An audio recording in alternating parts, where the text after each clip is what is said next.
people don't bother voting, then I don't think they have the right to complain about which government's in power. Let's get Nigel onto this. I take the view that I don't want the state to tell us what to do, including telling us whether we have to vote or not. So I think we should be at our liberty to decide whether to exercise our vote or not.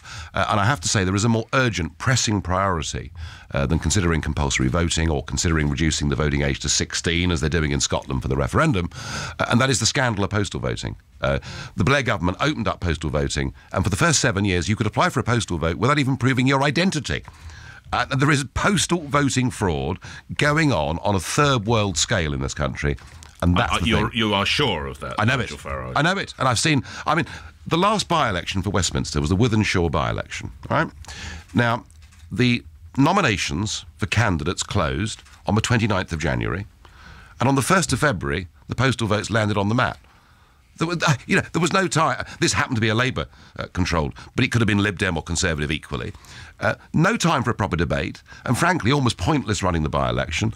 On top of that, if you look at the work journalist Andrew Gilligan has done in the East End of London, particularly in Tower Hamlets, and those studies speak for themselves. There are all sorts of false names on the register. Let's deal with that first. And is there a role for postal voting? Yeah, I think people who are very elderly and infirm, or who serve in the army or work overseas, should have a postal vote. Okay, it just needs to be much tougher. Absolutely.